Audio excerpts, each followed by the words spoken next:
Se você tem mais de 60 anos e faz exames de rotina todo ano, presta atenção porque o que eu vou te contar hoje pode mudar completamente a forma como você enxerga a sua saúde.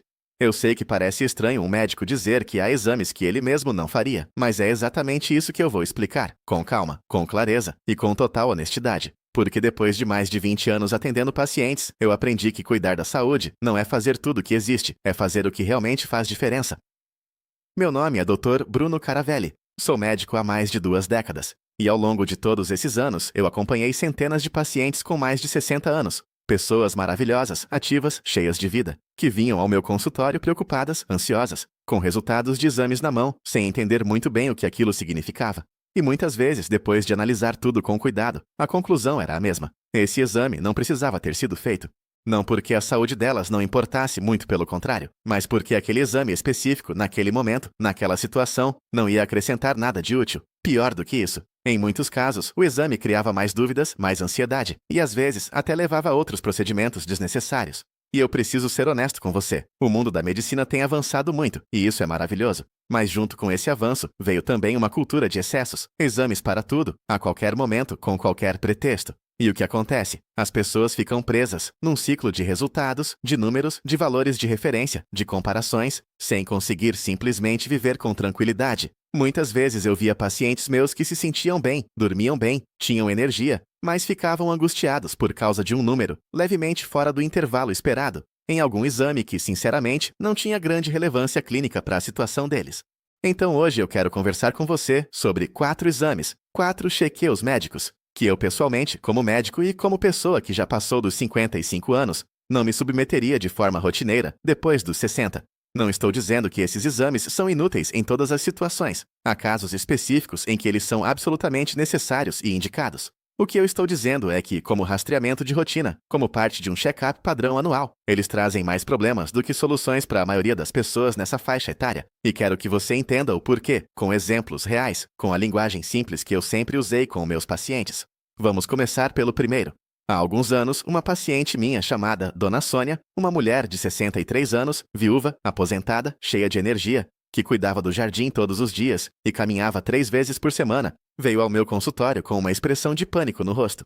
Ela tinha feito um check-up completo num laboratório particular, um daqueles pacotes com 30 e poucos exames incluídos, e dentro do pacote havia um exame chamado PSA, o antígeno prostático específico. Mas Dona Sônia não tem próstata, ela é mulher. E ainda assim o laboratório havia incluído no pacote uma versão feminina de marcador tumoral, o CA-125, que é utilizado como referência para o câncer de ovário. O resultado dela estava levemente elevado.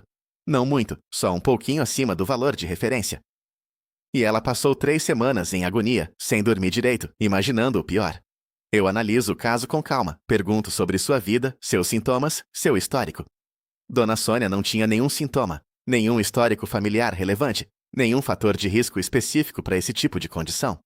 E o CA-125, eu preciso te explicar isso com muita clareza, é um exame extremamente inespecífico.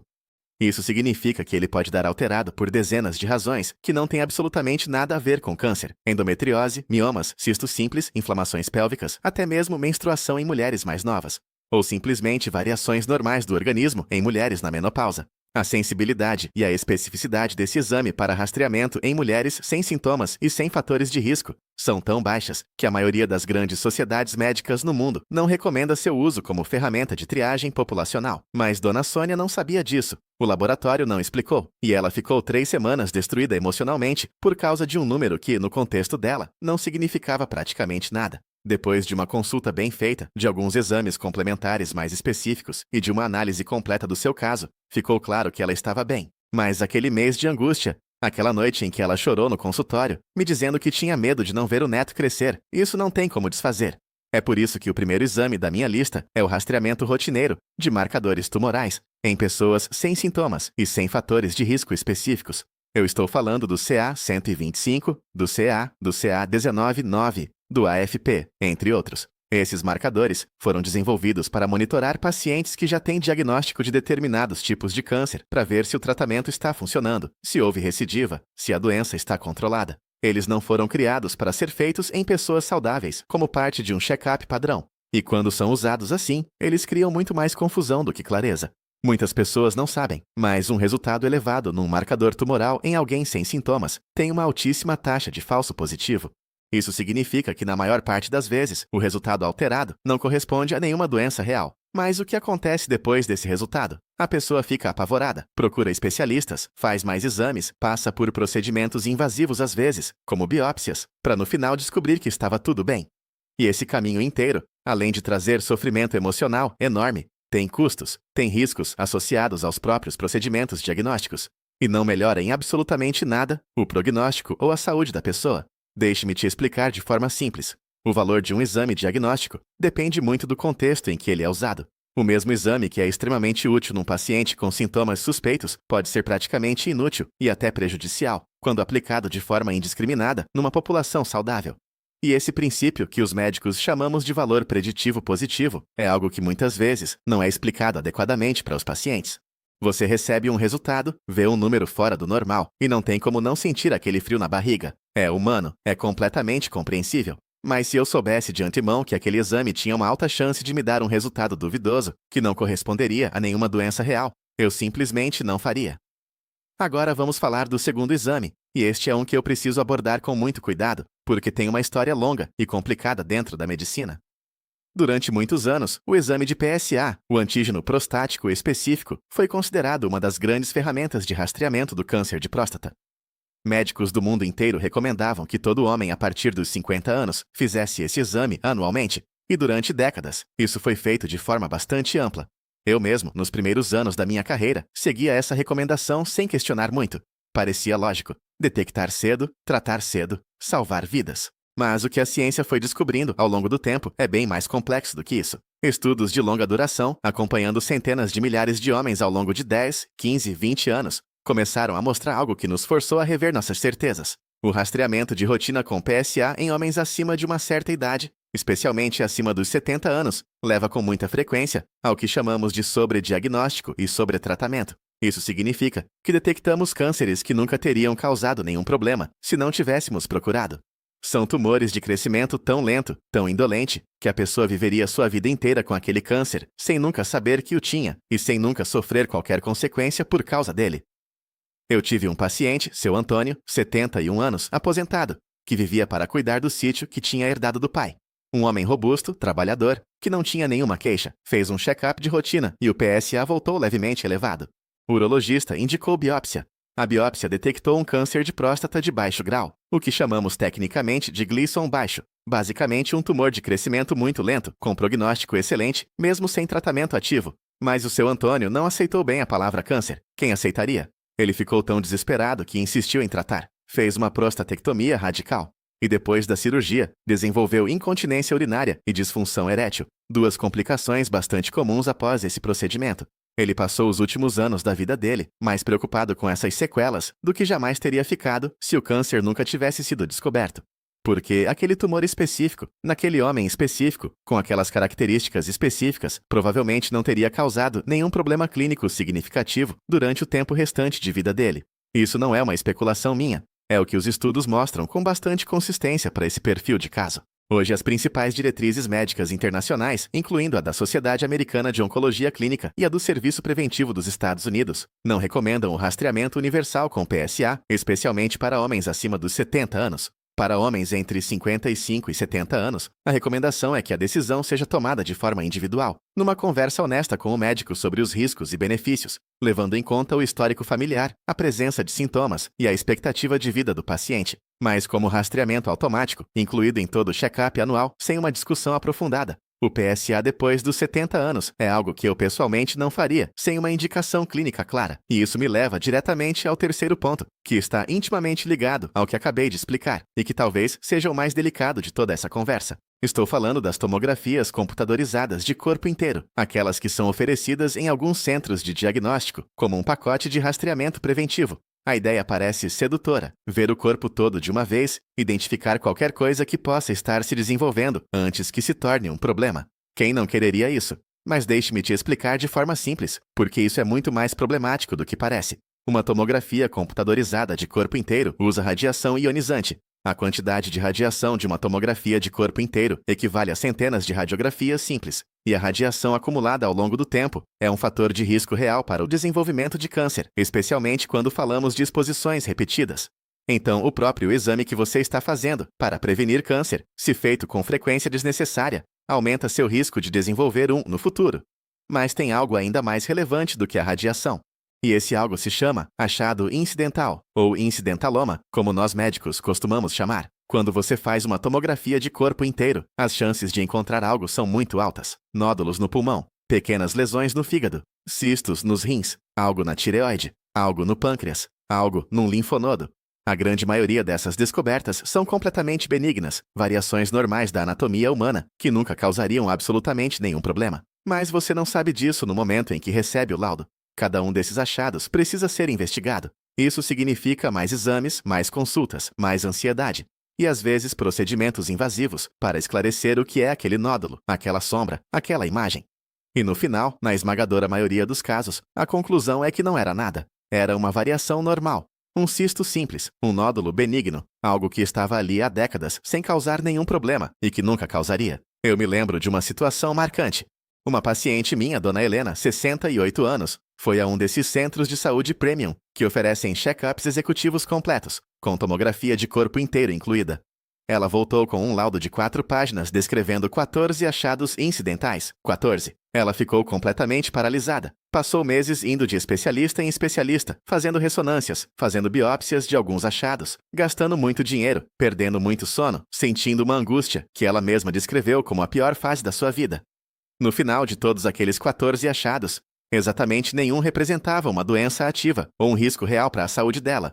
Absolutamente nenhum. Dona Helena era uma mulher saudável quando entrou naquele centro de diagnóstico, e ela saiu de lá se sentindo uma bomba relógio. Isso não é saúde. Isso não é prevenção. Isso é o exato oposto do que a medicina deveria fazer. As principais organizações de medicina preventiva do mundo são categóricas. A tomografia de corpo inteiro não deve ser usada como rastreamento de rotina em pessoas assintomáticas. Não porque a tomografia seja um exame ruim.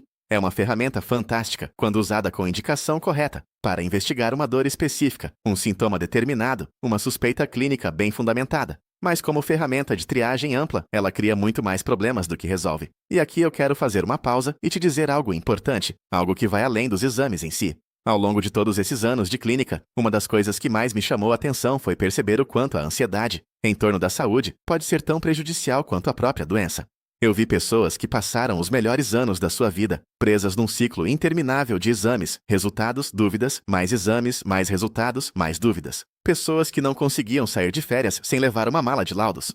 Que não conseguiam dormir bem porque tinham um resultado levemente alterado, num exame que talvez nem precisasse ter sido feito.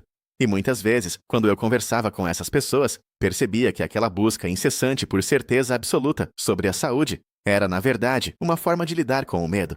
O medo de envelhecer, o medo de adoecer, o medo de perder o controle. E eu entendo profundamente esse medo. Eu também tenho. Qualquer pessoa honesta que já passou dos 50 anos, entende? Mas deixe-me te dizer algo que aprendi tanto nos livros quanto na vida. Não existe certeza absoluta na medicina. Nenhum exame, por mais completo que seja, vai te garantir que você está totalmente livre de qualquer risco. A vida não funciona assim. E a medicina honesta não promete isso. O que a medicina pode fazer, e faz muito bem quando usada de forma sensata, é identificar riscos reais, monitorar condições existentes, detectar doenças que têm tratamento eficaz quando descobertas precocemente, e orientar mudanças de comportamento que fazem diferença concreta na qualidade e na duração da vida. E isso tem valor enorme. Mas isso é diferente de fazer todos os exames disponíveis, a todo momento, por precaução. Eu quero aproveitar esse momento para falar de algo que observei com uma frequência que me preocupa bastante nos últimos anos, especialmente com o avanço das redes sociais e da facilidade de acesso à informação, ou às vezes, à desinformação. Cada vez mais pessoas chegam ao consultório tendo pedido elas mesmas os próprios exames, sem passar por uma consulta médica prévia, sem ter uma indicação clínica estabelecida.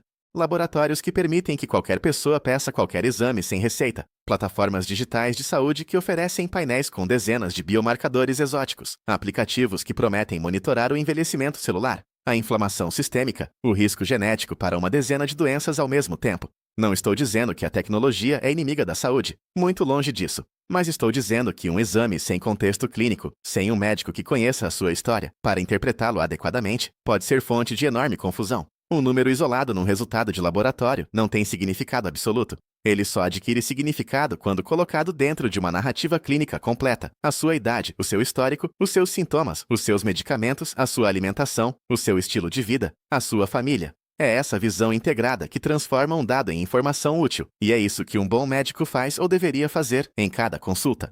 Eu costumava dizer aos meus residentes quando ainda dava aulas na faculdade: tratar um exame sem tratar o paciente é um erro que a medicina comete com frequência demais. O paciente não é uma série de resultados. O paciente é uma pessoa com uma vida, com medos, com esperanças, com um contexto que nenhum laboratório consegue capturar completamente. E a nossa função como médicos é sempre manter essa perspectiva, por mais que a tecnologia e a pressão do tempo tentem nos empurrar em direção a uma medicina de números e protocolos. Agora vamos falar do quarto ponto, e este é talvez o que mais gera polêmica quando eu trago para conversa com colegas médicos também, porque envolve um exame que durante muito tempo foi considerado quase obrigatório na medicina cardiovascular preventiva. Estou falando do eletrocardiograma de esforço, o chamado teste ergométrico, como rastreamento de rotina em pessoas acima de 60 anos que não têm sintomas cardiovasculares. Deixa eu explicar o contexto antes de dizer o que penso. O teste ergométrico é um exame em que a pessoa caminha ou pedala numa esteira ou bicicleta ergométrica, enquanto o coração é monitorado por eletrodos. O objetivo é ver como o coração se comporta durante um esforço físico, se aparecem alterações no ritmo, se surgem sinais de isquemia, que é a falta de fluxo sanguíneo adequado para o músculo cardíaco. É um exame que tem um papel claro e bem estabelecido quando há suspeita de doença cardíaca, quando a pessoa tem dores no peito, quando tem falta de ar ao fazer esforço, quando tem histórico familiar forte de problemas cardiovasculares precoces, ou quando vai iniciar um programa de atividade física intensa após um longo período de sedentarismo. O problema é quando esse exame é prescrito de forma automática para qualquer pessoa acima de uma certa idade, sem levar em conta o contexto clínico completo. E aqui entra a mesma questão que mencionei antes. O valor preditivo do exame numa população de baixo risco é limitado. Quando o teste ergométrico é feito em alguém que não tem sintomas e tem baixo risco cardiovascular calculado, a taxa de falso positivo é bastante considerável. Isso significa que podem aparecer alterações no eletrocardiograma, que parecem indicar algum problema cardíaco, mas que na prática não correspondem a nenhuma doença real. E o que acontece depois de um resultado alterado no ergométrico? O cardio da pessoa vai querer investigar mais. Vai pedir um cateterismo, talvez, ou uma cintilografia, ou uma angiotomografia das coronárias. Esses exames têm seus próprios riscos. O cateterismo é um procedimento invasivo. A angiotomografia usa dose significativa de radiação e contraste iodado, que pode afetar os rins, especialmente em pessoas idosas que já têm alguma redução natural da função renal. E tudo isso pode culminar numa intervenção que não era necessária. Eu me lembro de um paciente chamado Seu Geraldo, 64 anos, empresário aposentado, que se sentia muito bem. Fazia caminhadas leves, não tinha nenhuma queixa cardíaca, nenhuma dor no peito, nenhuma falta de ar. Mas seu médico anterior havia incluído um ergométrico no check-up anual dele, como protocolo padrão. O resultado mostrou uma pequena alteração no segmento ST, que é uma parte específica do traçado eletrocardiográfico. O cardiologista que analisou ficou preocupado e pediu um cateterismo. O cateterismo mostrou uma coronária com uma estenose de 30%, o que tecnicamente é uma placa aterosclerótica de grau leve, que não obstrui significativamente o fluxo. O cardiologista que fez o cateterismo sugeriu colocar um stent, apenas por precaução. Quando o Seu Geraldo chegou até mim para uma segunda opinião, ele estava confuso, assustado, com papéis de cateterismo na mão, sem entender se precisava ou não de uma intervenção. Depois de analisar tudo com cuidado e consultar um colega cardiologista de minha confiança especializado em prevenção cardiovascular, a conclusão foi que ele não precisava de nenhuma intervenção naquele momento. A melhor conduta era monitoramento, ajuste de estilo de vida e acompanhamento clínico regular. Mas ele passou semanas com a palavra cateterismo na cabeça, achando que era um cardíaco grave. Hoje, as diretrizes das principais sociedades de cardiologia, tanto americanas quanto europeias, não recomendam o ergométrico como rastreamento de rotina em adultos assintomáticos de baixo risco cardiovascular. A recomendação é clara: o valor do exame precisa ser considerado no contexto do risco individual da pessoa, levando em conta pressão arterial, colesterol, histórico familiar, tabagismo, diabetes, sedentarismo e outros fatores. Não é um exame que deva ser feito automaticamente só porque a pessoa tem 60 anos.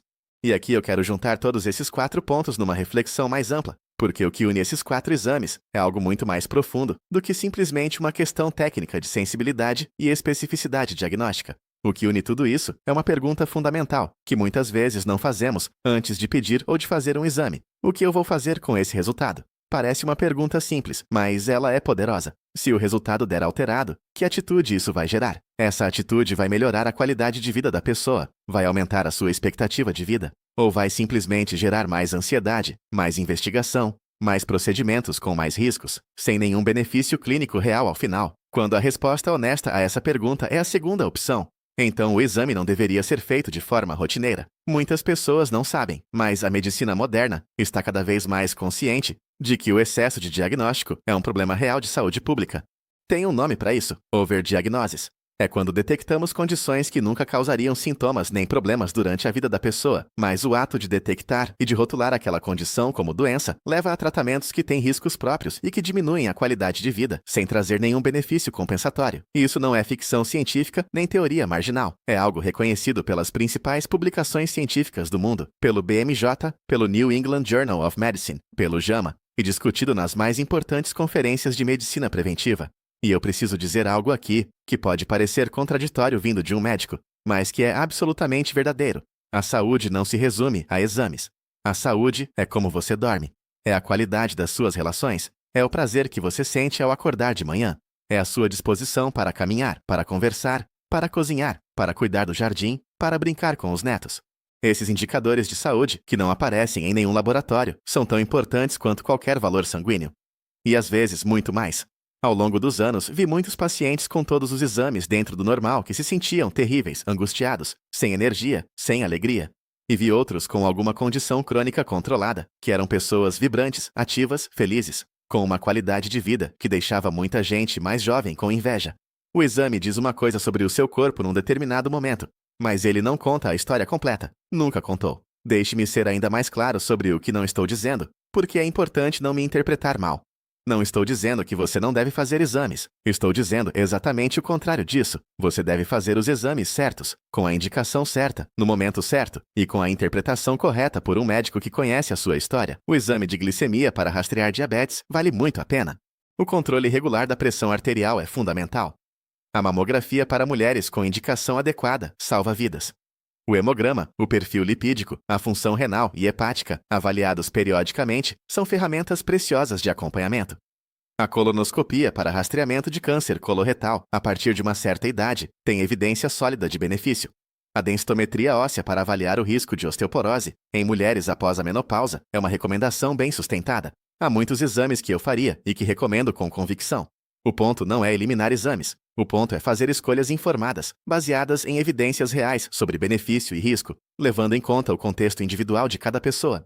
E o que eu peço a você que está me ouvindo agora é que na próxima vez que um médico pedir um exame, ou na próxima vez que você mesmo for pedir um exame por conta própria, você faça essa pergunta: doutor, por que esse exame especificamente para mim, agora, com a minha história? O que você espera encontrar? E se encontrar algo, o que fazemos? Essa conversa, esse diálogo franco entre médico e paciente, é parte essencial de uma medicina de qualidade. Um bom médico não vai se ofender com essa pergunta, vai agradecer por ela. Ao longo dos anos, aprendi também que o medo é um motor poderoso. O medo de adoecer, de envelhecer, de perder a independência. E o mercado da saúde sabe muito bem usar esse medo. Pacotes de check-up executivos, que parecem mais completos quanto mais exames incluem. Laboratórios que vendem tranquilidade em forma de resultados. Centros diagnósticos com equipamentos caros que precisam ser usados para se pagar. Não estou dizendo que há má fé em tudo isso, mas estou dizendo que o sistema tem incentivos que nem sempre estão perfeitamente alinhados com o que é melhor para a sua saúde individualmente. E tem uma última coisa que eu gostaria de acrescentar antes de fecharmos essa conversa, algo que talvez seja o mais importante de tudo. Existe uma diferença grande entre vigilância e obsessão. A vigilância com a saúde é saudável, é necessária, é um ato de respeito a si mesmo e às pessoas que dependem de você. Significa ter um médico de confiança, fazer os acompanhamentos recomendados, estar atento aos sinais que o seu corpo dá, dormir bem, se alimentar com qualidade, se movimentar, cuidar da mente. A obsessão, por outro lado, é quando a saúde deixa de ser um meio para viver melhor e se torna um fim em si mesmo. Quando você passa mais tempo pensando em resultados de exames do que aproveitando a vida que esses exames deveriam proteger. Quando cada pequena variação num número vira uma catástrofe potencial. Quando o medo de adoecer é tão grande que te paralisa em vez de te motivar. Eu já vi isso acontecer com tantas pessoas. Pessoas que tinham tudo para ser felizes, família, saúde razoável, recursos, mas que viviam num estado permanente de alerta médico que não as deixava simplesmente estar.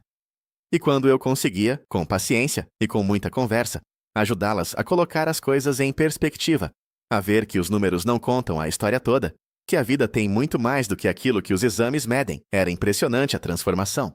As pessoas voltavam a dormir, voltavam a comer com prazer, voltavam a sair, a viajar, a rir. Isso também é medicina. Talvez seja a parte mais bonita dela. Então, cuide-se. Faça seus exames com critério. Ouça seu corpo. Tenha um médico que te ouça de verdade. E não deixe que o medo de um número numa folha de papel roube a alegria dos anos que você tem pela frente. Porque esses anos podem ser muito bons, podem ser os melhores da sua vida se você deixar. Por isso, o seu melhor aliado continua sendo um médico de confiança que te conhece de verdade. Não o médico que você vê por 10 minutos uma vez por ano e que te dá uma lista de exames sem te perguntar como você está dormindo, o que você está comendo, como estão suas relações, o que te preocupa, o que te faz feliz. Estou falando de um acompanhamento médico de verdade, continuado, humanizado, que te enxerga como pessoa e não como uma coleção de resultados laboratoriais. Quando eu falo que não me submeteria a esses 4 exames de rotina depois dos 60, estou falando de uma decisão informada, baseada no que a melhor evidência científica disponível diz sobre risco e benefício nessa faixa etária, e na minha experiência de mais de 2 décadas, vendo os efeitos concretos dessas decisões na vida de pessoas reais. Não é uma posição radical, é uma posição de equilíbrio, de bom senso médico. E eu quero terminar te dizendo algo que digo há muitos anos para os meus pacientes, algo que aprendi mais com eles do que com qualquer livro. Envelhecer com saúde não é envelhecer sem nenhuma marca, sem nenhuma condição, sem nenhum número fora do normal. Envelhecer com saúde é manter a capacidade de viver com plenitude, com alegria, com autonomia. É acordar de manhã com vontade de fazer algo. É poder caminhar, conversar, criar, cuidar, amar. Essas coisas não aparecem em nenhum exame, mas são exatamente elas que a medicina deveria proteger. Cuide-se com inteligência. Cuide-se com equilíbrio. E lembre-se sempre que saúde também é saber quando simplificar, quando descansar, da busca por certezas que nenhum exame do mundo vai te dar, e confiar no que o seu próprio corpo e um bom médico te dizem quando você realmente escuta. Muito obrigado por ter ficado até aqui comigo. Se esse conteúdo te ajudou a pensar diferente sobre alguma coisa, compartilhe com alguém que você ama. Porque informação de qualidade, quando chega na hora certa, pode mudar muita coisa. Até a próxima!